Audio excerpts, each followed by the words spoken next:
Back in the past, I've covered rationality rules in my channel review series, back before I got caught up in work and had to go on a long hiatus. Since then, I've not paid much attention to his channel. But then again, something cropped up that, in the manner of clickbait, caught my attention. I like to look at sections of the Bible that atheists claim most theists don't consider, probably down to my customer service training responding to a complaint ASAP. And this one is a particularly good one to cover. Stephen Woodford, the man in front of the camera, raises Deuteronomy chapter 20 verses 10 to 18 and compares it to the savage conquest of the Mongolian Empire under Gengis Khan. With my sister-in-law's partner having done a series of lectures on the rise, rule and fall of Gengis Khan, I can't really refute the surface similarity. But what I found interesting is Stephen's explanation of the excuses given by apologists and theologians alike. He looked at the classic arguments that can easily be dismissed, gave them a thorough roasting, and threw in the biblical view on women, which isn't anywhere near as bad as one would think, along with the attitude of the LGBTQ, which again is not as bad as people might think, and the slave laws, which I've already sorted a video for and should be out by now, just to give them a bit of a kick. Much of what I saw in the videos seemed to be low-hanging fruit and not checking his own work for holes. So I'm here to help him. I'm going to look through his video in full and ask the questions that he didn't answer. Why would God order this? Is there a limit to this carnage? And is it truly comparable to the conquest of Gengis Khan? My first question is one that I think Stephen fails to address because he's looking at the perpetrators, not the victims. This, according to a detective in a book I've read, is where people go wrong. The moment you start looking into police investigations, both fictional and in real life, you see they look through the history of the victim to see who might have had a reason to cause them harm. This is not victim blaming by any stretch of the imagination, but examining the motive of the perpetrator. So who are the tribes that are mentioned for having no mercy and total slaughter? In this case, it is the Hittites, the Amorites, the Canaanites, the Perizzites, the Hivites, and the Jebusites. Why does God hate them so much? Interestingly, looking back in the Bible, we find references to why in Deuteronomy chapter 12, verse 31, where God says they burn their children as sacrifices, something God never allows the Israelites to do in practice. Is this true, or is this merely propaganda to incite invasion? Well, it's harder to ascertain, since little is known about those tribes outside the Bible. Many of them live in the same general area, unless they fight each other, odds are they share similar worship practices. This does include the use of temple prostitutes and mass orgies, which are a hotspot for STDs. But that's merely an adage to the list, not proof of child sacrifices. So does this mean this is just ethnic cleansing and not anything justified beyond wiping out of a few venereal diseases? Many will say that God is just and therefore anything he does or commands is justified. Are these any proof of that? It was a comment made by Cliff Neckchild that led me to look back into part of the Bible that, strange enough, fewer people, theist or atheist, mention. But it seems to be very important to the narrative as a whole. We are talking about the book of Kings and the sins and punishment of Solomon, and in Samuel, the sins and punishments of David. Both of these men came to God and ruled as kings of Israel during the First Temple period, but they both fell into sin.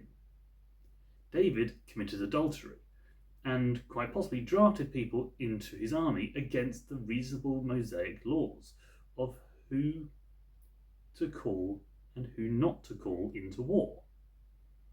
Solomon not only had multiple wives with differing nations, but also let them worship their gods, including Molech, Ashtoreth, and Chemosh, in the terrible ways, including child sacrifice and sexual orgies. Let us not forget Saul, not obeying God in defending his realm from the raiding Amalekites, and leaving their king to rebuild his army to attack once more. Each one was removed from the thrones, and when that didn't work, the Israelites were subjected to slavery by Babylon and Assyria, much like they subjected the myriad of tribes who lived in the promised lands before them. This shows more than anything that God is just in his dealings and shows no favoritism, not even to the kings of Israel, his chosen leaders of his chosen people. Add that to the sins that led those same kings to be deposed and punished, and you get the picture of the sort of world God is determined to avoid at all costs, even genocide. This may seem barbaric, but considering that we wiped out the vast majority of predators that could harm us, and seem to be on a crusade against any virus or bacterium which causes us any risk to lives, including smallpox, and this is merely the Bronze Age equivalent. The only reason we find it so abhorrent is that we can't help but see ourselves in those that were killed. One thing that cropped up in my research for the next question was that the laws of the tribes named were much harsher and horrendous compared to the Deuteronomic and Levitical laws. This shows the increase in moral virtue over time based on the laws alone. Not a conclusive shift, but a start. So, what about the limit? Is there a point at which this should stop? Well, nothing in the Bible seems to suggest any definitive end point to the war or the conquest of lands.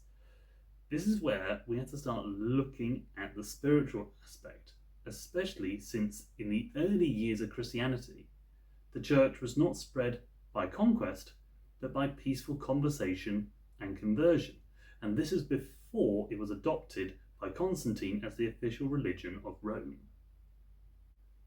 When we look back, we see that many tribes mentioned in the Promised Lands have been given centuries to give up their sinful ways, and they refused. The best analogy for this is a family issue, say a relative being addicted to drugs or is perverted. They start out small, build into a problem, and eventually came to a boiling point. Last warning given, and when it was ignored, intervention, booking to rehab, or just no contact and a restraining order. In this case, a spiritual war boiled over into the physical realm and had to be dealt with. You could say the war is still ongoing, but in a spiritual way. Further studies imply the prophets were sent to guide the people and keep the law keepers in check. So whilst the war was never given an end point, it is implying it was going on before Moses told Israel to take up arms and march. Now the big question, does this compare to Gengis Khan? This is an interesting one, because Stephen only seems to focus on the military aspect of it, which, while similar, isn't the best comparison, since military tactics have been used and reused throughout history. Sieges have been going on since the building of fortifications. Ambushes have been used by pre-Holocene animals. The retreat and attack used by Celts, Normans, and Mongols, and guerrilla tactics have been used by Germanic tribes, Spanish resistance against Napoleon, and the Maori against the British. Tactics and ways of fighting have and will always be used again.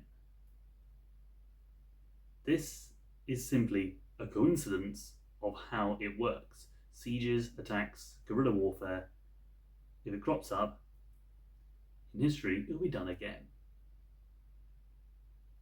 But to play devil's advocate, what about the reasoning behind the Mongol use of this tactic?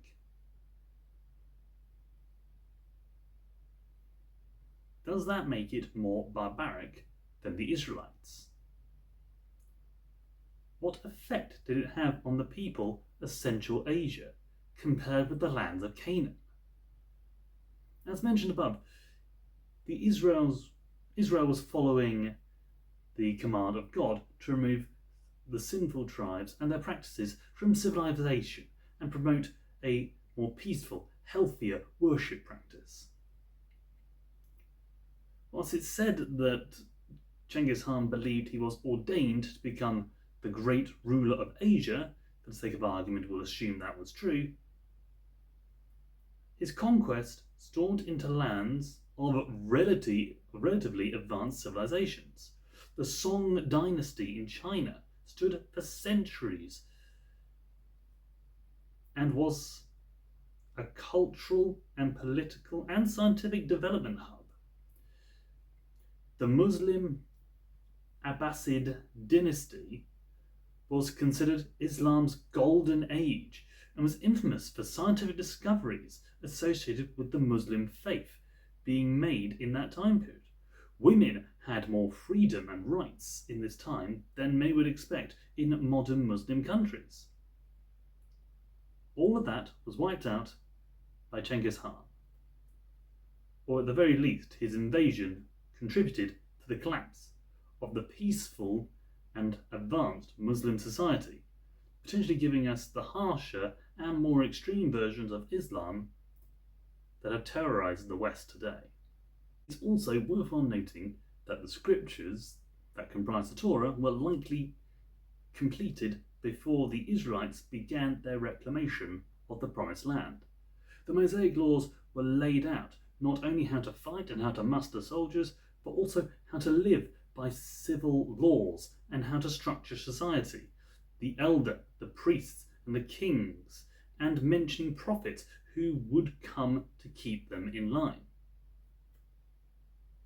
Gengis just had a well-structured military and a goal. It was high-ranking people in the Song dynasty, in Song China, who helped the Council of Tribes to put a balance to the mass tribal hordes threatening to destabilize the structure of Chinese society and potentially collapse the empire before it became a dynasty. In short, the Israelites knew what they were fighting and knew what to do when they weren't fighting, whilst the Mongols didn't really. They needed help from the lands they were conquering. So what have we learned? Well, God had good reasons to give Israel the commands to strike the tribes of the Promised Lands. The war was a mere continuation of the spiritual war that had been going on for centuries, possibly millennia, before Moses ever came on the scene. And whilst the rise of Israel and the rise of the Mongols have military parallels, the impact and the immediate structure following the invasions are considered, there's a bit of a stark difference. Ultimately, Stephen, like a lot of people who speak out against religion, hyper-focused on single aspects that looked like the crux of the issue, but failed to allow for if the argument gets destroyed by simply reading the book. Even if he doesn't believe the Bible is factual, much like how reading a novel can answer questions about it, reading material you're criticising is just as important. As much as they say the Bible contradicts itself, it's more consistent than some of them actually expect. I have a lot of respect for Stephen, and his videos are indeed thought-provoking. It just happens some of these thoughts strengthen faith and conviction in the same whilst they gain knowledge. A little patience, open-mindedness, and study is all that is required. So thank you, Stephen, for your inspiration for this video. And to everyone else watching, stay curious, stay faithful, stay safe, and God be with you, my friends.